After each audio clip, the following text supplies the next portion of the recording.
because this is tragic, and I want to give you the chance to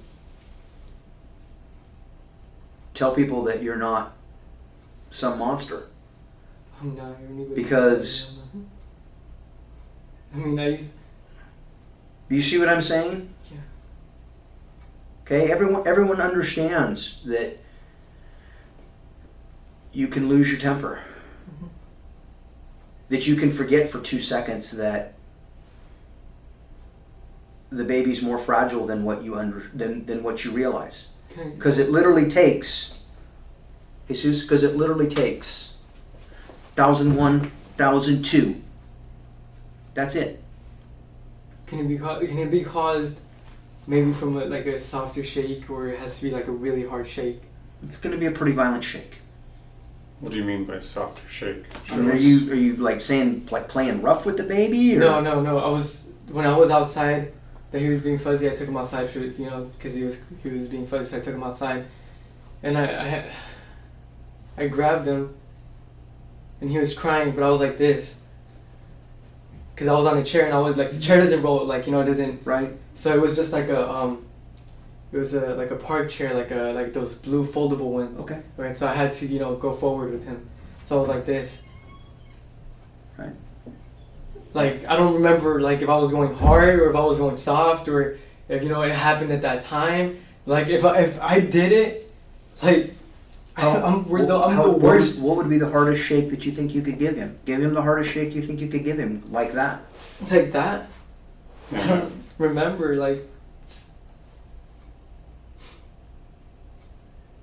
I just can't. And you say you're you started to say you're the worst. It wasn't on purpose. We're not saying you did it on purpose. Like, I would be the worst father if I caused this to my kid. Like, I love him so much. It's an accident. I know it could be an accident, but if I did this to my baby, like.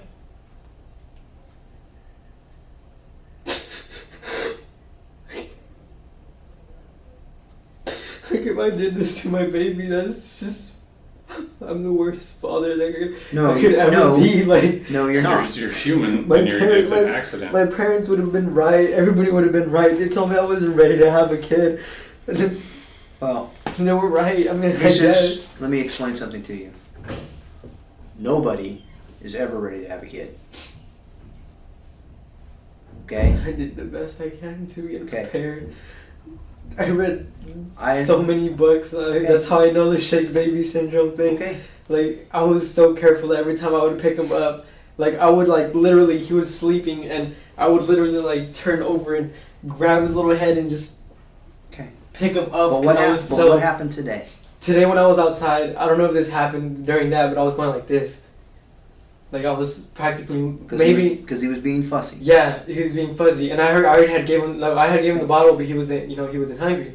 So I was just like, right. I was like, and you couldn't figure out why he wouldn't stop crying. Yeah, and then I took him back inside, and I was just like, we're just gonna shower him. That was before I was outside. I told you, when I went outside, we took a shower and stuff like that. I was outside, and then I was like this, but I don't know if it was like a hard shake. I don't remember if it was a hard shake or if it was a little shake, if it was a medium shake, if he was hitting his face against my chest, or if it was just like this. I wouldn't be able to hurt my kid. And if I did, Jesus, do you understand that before they understood how this happened, that this happened a lot? Mm-hmm. Because people didn't understand how fragile these children are. Okay? And we're trying to understand, like I said,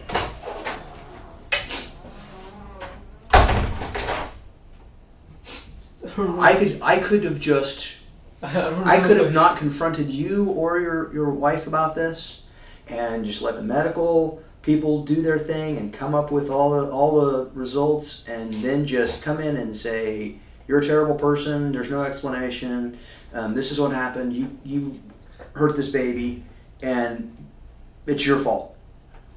But do you understand? Yeah.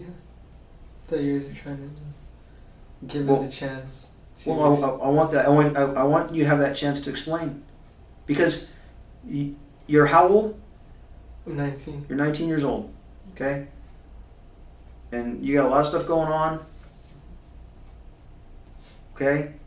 You're living in your in-laws' house, and okay, you're trying to make a way in the world for your kid and your wife, and you're wanting to buy her a ring, and you don't even have a job right now, okay? And I can understand how you could get frustrated for 5 seconds and forget what you're doing, okay? What I can't understand, what I refuse to understand, is you lying about it. I'm not. I swear to God. Okay. I'm not. Like. That's my point. Okay. And when this is all said and done, Jesus, I'm going to write a report. I'm not going to make any final determinations about you and your child. Okay. I'm not going to do any of that. That's not my job. My job is to find out what the truth is. Okay? I'm telling you the best I can. Okay? Like, but somebody is going to read my report, and they're going to make a decision about who you are and what should be done. And I think it's better if you are seen as a 19-year-old who has a lot of stuff going on, has a lot of pressure on him, and made a mistake, and understands that, and takes responsibility for it as much as you can. I think that helps you and helps your child a lot more than for somebody to read my report and say, Jesus is a liar. Because we all know the kind of stress that you're under and what can happen, and we all and here's the thing: if the baby didn't have these injuries,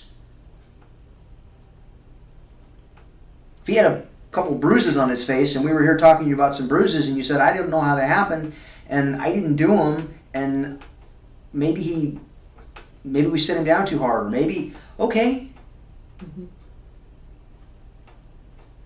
I know how his brain got hurt.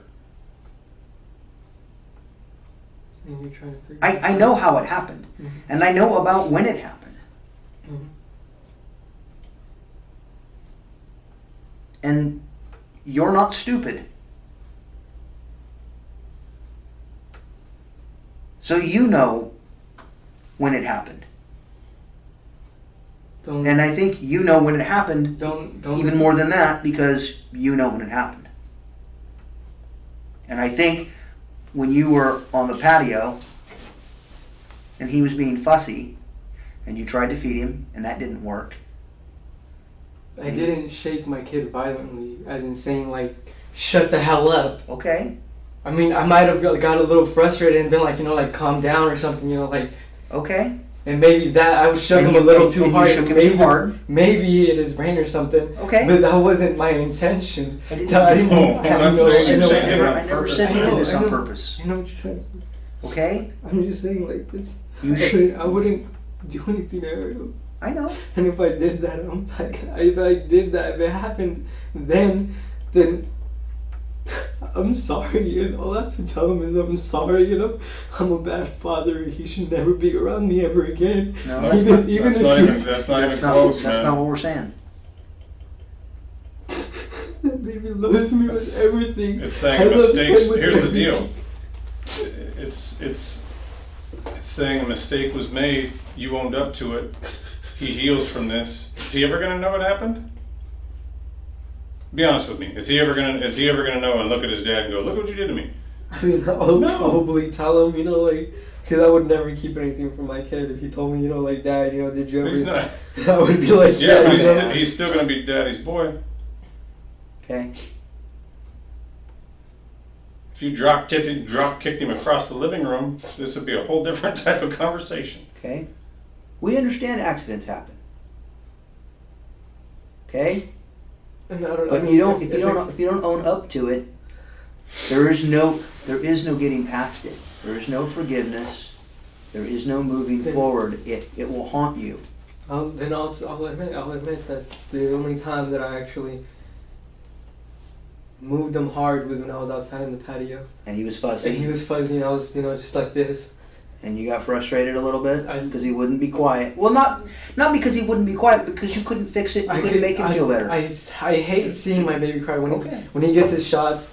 I know. When something's making him like fuzz up, and I hate seeing him cry. I cry when he cries. Okay. You're the dad. It's your job to fix it. Yeah, and I have 2 kids, man. I know. I saw him, and he would look back at me, and he would just cry and cry and cry, and I didn't know what to do, and nobody else knew what to do. And every time I grab him, he stays quiet, and he wasn't staying quiet. Okay. So I didn't know what was wrong with him. Maybe I did shake him too hard. Maybe I didn't. We're not saying that you did it. We're not saying that you did it on purpose. Okay. It could have been. I think that's what happened.